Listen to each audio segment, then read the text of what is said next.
All right, everybody. Welcome back to the weekly Q&A or bi-weekly Q&A. I've been doing these every other week now inside of the group. Get your guys' questions answered about online business, how you can get started.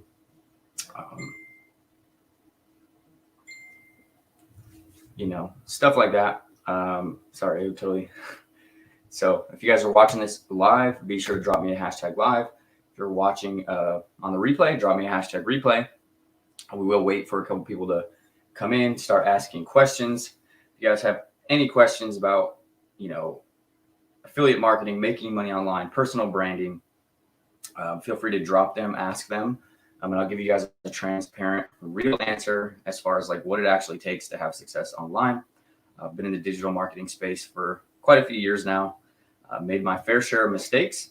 Did a lot of wrong things, and took me quite a while to have success. I don't have a success story like a lot of people you see online where they absolutely blow up and start making a ton of money extremely quick. I struggled for a long time to make any money because I focused on the wrong things. I did a lot of wrong things. Got shiny object syndrome quite a bit, which is where you're like jumping from different products, opportunities, and just of various different things that I could have done better, but they also led me to where I'm at, so I cannot complain. Not trying to start the call off or the Q&A on a negative tone. Just for those of you that don't know me, that's a little bit about my backstory. I didn't have any prior experience to starting online businesses or my online business. I worked in construction almost all of my life, almost all of my adult life.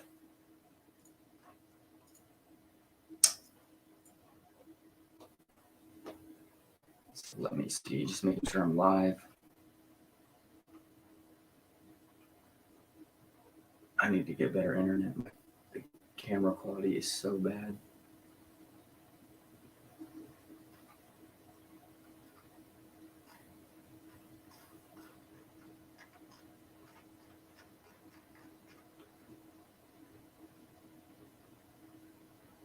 Can't go live on TikTok at the same time. So go ahead and remove that.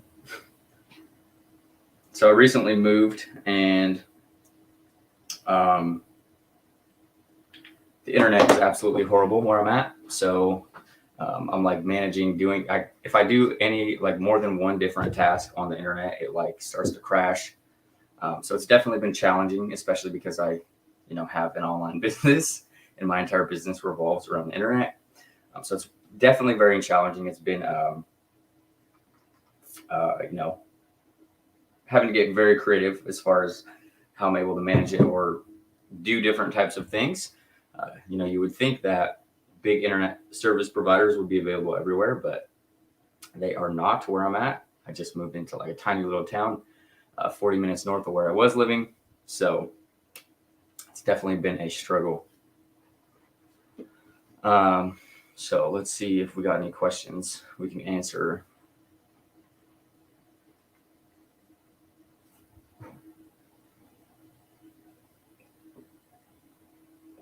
So let's talk about, there's something that I've been seeing a lot recently, right? A big thing is, and this is going to sound kind of rude. A lot of people are like not even starting, and I see this so often. People are like consuming more and more information and getting more lead magnets and getting more stuff, and they're never actually starting. And this can be a very tricky spot to be in because it feels like you are, right? You're watching a course, you're reading a book, you're making or watching a video or something like that. And then I see people stuck in this phase. Like I've literally had people asking me for like resources or trainings for almost a year now. And it's the same people, right? Asking for the same things over and over again, and they never start. And there's never going to be a perfect time. You're never going to get that missing piece of the puzzle, and you're never all the cards aren't going to be aligned, right? There's never going to be the best time to start and actually start taking action. You have to actually start doing something to see the results. And I know this might sound kind of negative, but it's something that I'm seeing a lot, especially in like on my profile and in my communities, is there's a lot of people who aren't even beginning, and they're wondering why they're not getting results. So you actually have to start doing stuff. It sounds so cliche, right? You have to take action.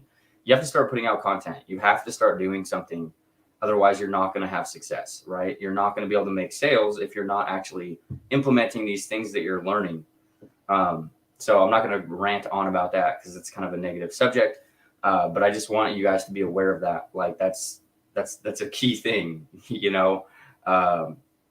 that's a big misconception in this space is people will continue to buy more stuff, buy more courses, buy more programs, and they'll never even start, and it blows my mind, right?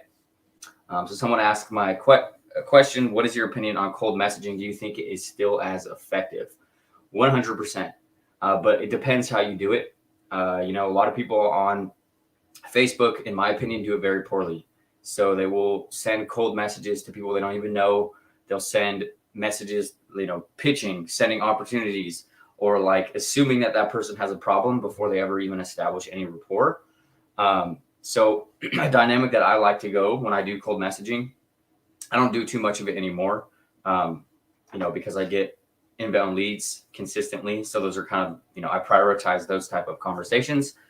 But in my opinion, if you are doing cold messaging, a good dynamic to go about it is actually keeping it non-business, right? So if you're reaching out to somebody you've never had a conversation with, you can reach out in a cold message, you can have a conversation, you can engage with them. But for me, the ultimate goal is usually to get them to start seeing my Facebook posts, and then I can get them to raise their hand on my content, because then it shifts the entire dynamic of the conversation. So if you guys are interacting in a messenger conversation, they're going to start seeing your content, and then you can use your content to pull them to you, right? So then they're raising their hand, they're saying they want help, they're showing interest in the product you're selling or whatever you're doing. And then the whole dynamic of the conversation can change. It's no longer you're some guy or girl who's sending them a cold message, or you're like pitching them an opportunity. They asked for your help, they showed interest. But cold messaging can definitely be a very effective way to get the ball rolling, especially when you're starting. Like in the beginning, you definitely want to be prioritizing cold outreach and cold messaging so you can start building your audience. You can start, having the opportunity to make sales. I think a big disconnect a lot of people have is they feel like when they start doing cold messaging that they have to close this high ticket sale within the first conversation. So then they end up either shooting themselves in the foot, or going into it with the wrong mindset. The ultimate goal should be to nurture these relationships and actually build an audience of people interested in what you're doing, interested in who you are, your content, your stories, and stuff like that. So it's definitely still very effective, but I feel like a lot of people might not do it in the correct way.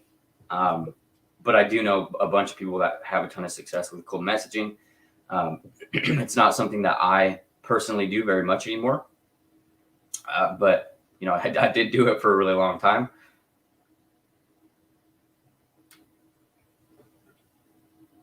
And then there's also different dynamics to it. So, warming those people up before you ever even reach out to them in Messenger. So if you're building your audience from Facebook groups or other communities,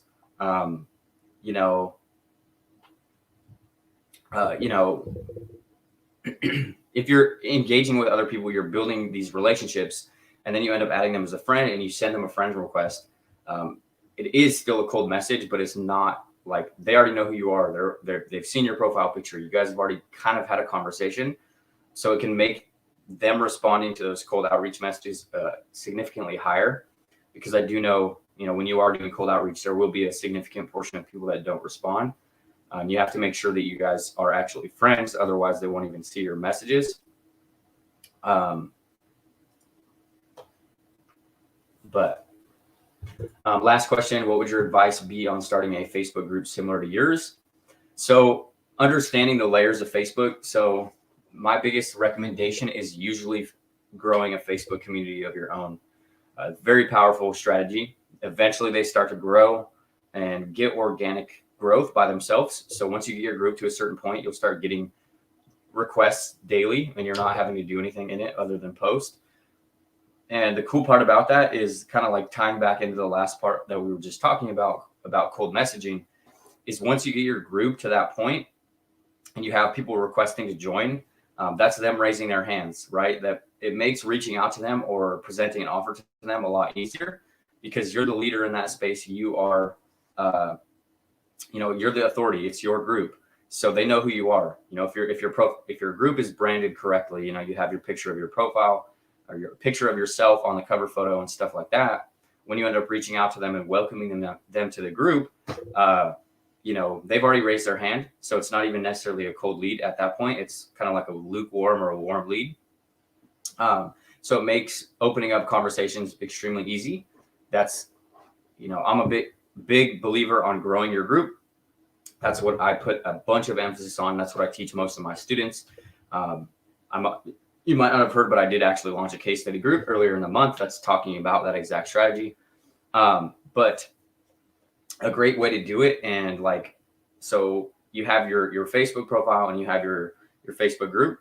So what I would recommend doing is, getting your group set up, optimizing your group, getting it set up as like a social learning unit, and filling your group with content. Even if there's people not in there yet, start filling your group with content, posting in there, doing Q&As like this, live trainings, whatever you're doing.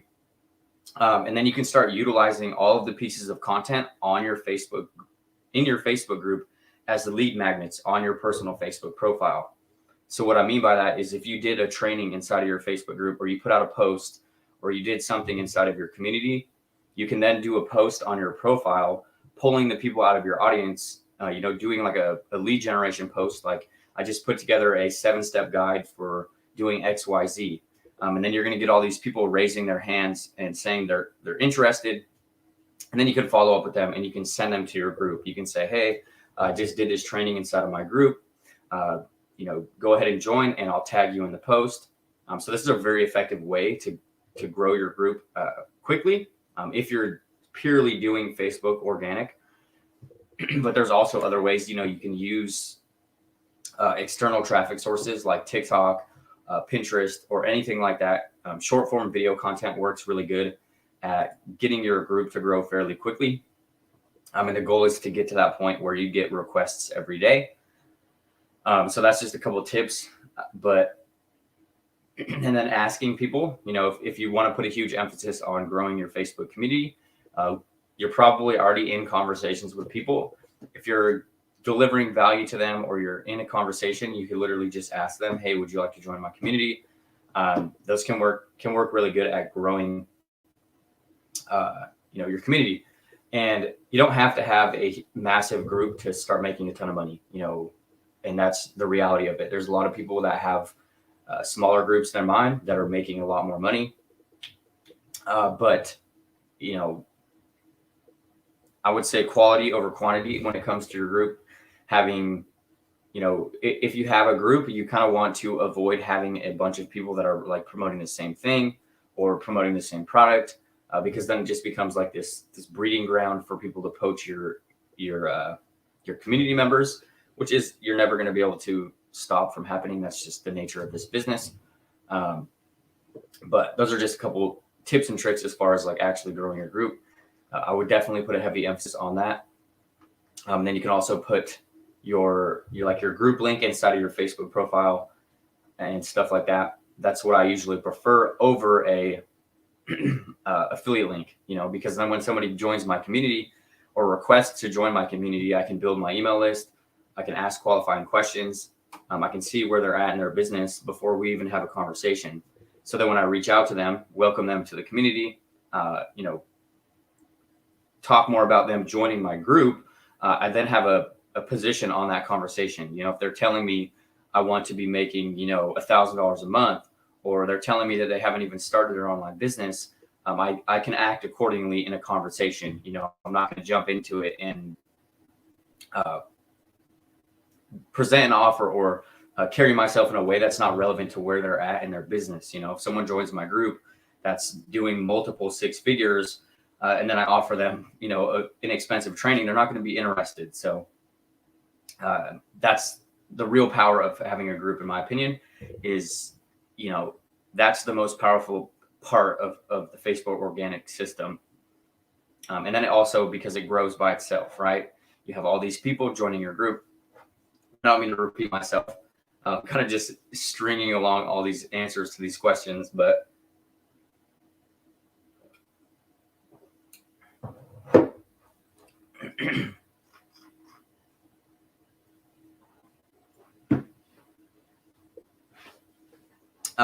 and then let's see.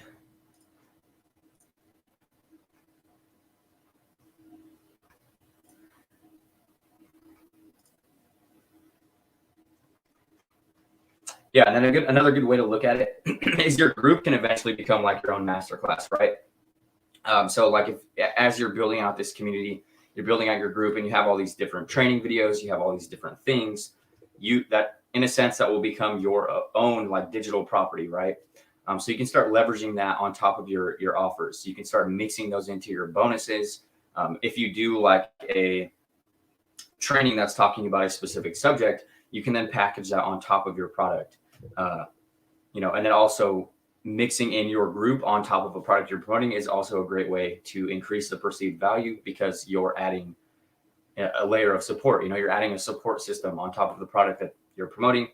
Or if you're selling anything, having an actual support system is a big one for a lot of people. They want to know that you're going to support them. You're going to be there. You're not just going to leave them high and dry after they buy something from you. So that's definitely another dynamic to having a group. You can even go as far as like having, a couple different Facebook groups. I have two, one for my public group. One is like, everybody in my community, or everybody who consumes my content, they can join my group. But then I also have a private buyers group. So like exclusive to high ticket students, they get unrestricted access to me, coaching, stuff like that. So that's also another dynamic that you can go about it. And then it also will create polarity. So people will feel like they're missing out on what's inside of your other groups or your private buyers groups and stuff like that. So those can be really effective ways to package things on top of your offer or the products you're promoting. And then also have some scarcity, right? So if you're doing exclusive trainings inside of another community, or you're doing exclusive stuff, then you can leverage those assets, because nobody else has ever seen them except for your buyers or your exclusive students. Those are all different marketing positions, So if you're promoting a product and you're selling something, an effective way that you can do this is actually selling yourself, or like a training that you did on the front end, but you're tying it into the purchase of an affiliate product. And that's actually a really cool strategy. So that way you can have something new, flashy to promote, but you're still selling the same thing. And it will make you stand out from everybody else who's promoting the same product, because you're promoting something different.